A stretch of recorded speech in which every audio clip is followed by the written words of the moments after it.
Hello, children.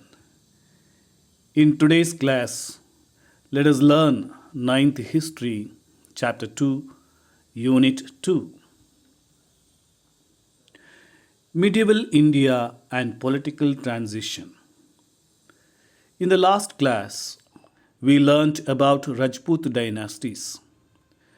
Today, we will learn about Delhi Sultans, particularly Ghulam dynasty and Khilji dynasty.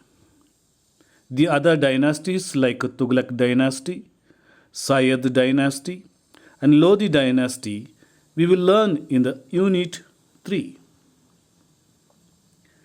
First is Ghulam dynasty between 1206 to 1290.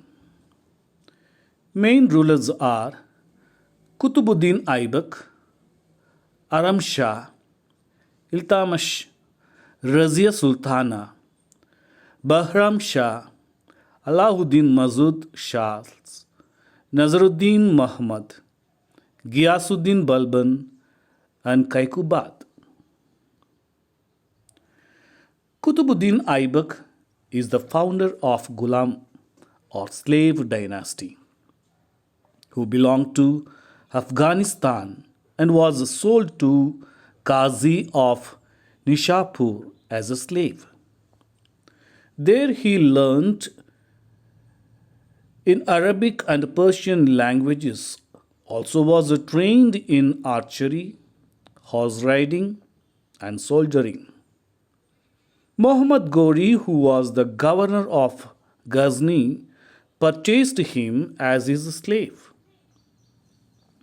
Since Kutubuddin was very brave, became a successor of northern India after the Second Battle of Tarain. Aibak built the Quwat ul Islam Mosque in Delhi, also started the work of Qutub Minar. Some scholars, learned people like Nizami and Pakhi Mudabir were in his court. A lot of information on Aibak we can get in Tazul Mazir. Aibak was succeeded by Iltamash, was a slave to Kutubuddin Aibak and belonged to Hilbari family. And this Kutubuddin Aibak, who belongs to this Ilbari family, was administrator of Gwalior. Mongolians invaded India under the leadership of Genghis Khan, but were attacked by army of Iltamash. This achievement made the Caliph of Baghdad to issue a letter bestowing administrative power to him. Iltamash systematically divided his kingdom into iqtas, the provinces, and also appointed iqtadars, that's the provincial officials, to look after the administration. He had appointed 40 sardars to advise him in administrative activities. Even Prime Minister and judges used to advise him. He brought golden and silver coins into circulation. The work of Kutubuddin Aibak, Qutub Minar, was completed by him. Since Iltamish's son, Rukubuddin Feroz, was incompetent, his daughter Razia Begum became his successor. She was the first woman to ascend Delhi's throne.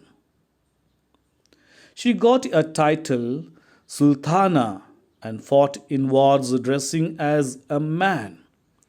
She extended her rule from Sindh to Bengal. She was killed by her own officials who were unable to accept her rule. After Razia Sultana, Ghiyas-uddin Balban controlled the misrule of disobedient Turkish Sardars, and he attacked the group of Turkish Sardars, also Mongolians. He introduced etiquette, means polite rule and traditional rule.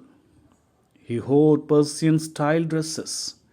He followed monarchy and believed in one God and declared himself as the representative of God.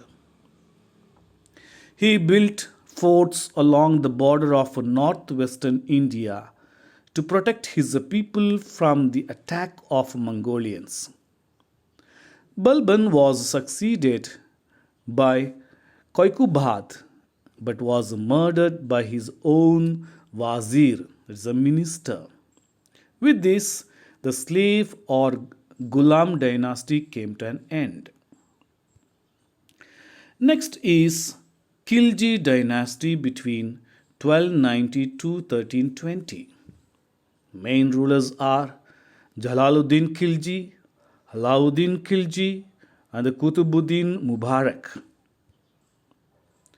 Khilji dynasty was founded by Jalaluddin. He was very merciful and soft spoken. His own officials planned to kill him. Later, Alauddin killed him and became Sultan of Delhi. Alauddin became a great warrior. He attacked Mongolians and defeated Rajput king Karnadeva II, Hamiradeva, and Bhim Singh. Also conquered Malwa, Jhalore, Bandhiz, Mandor, and Tonk.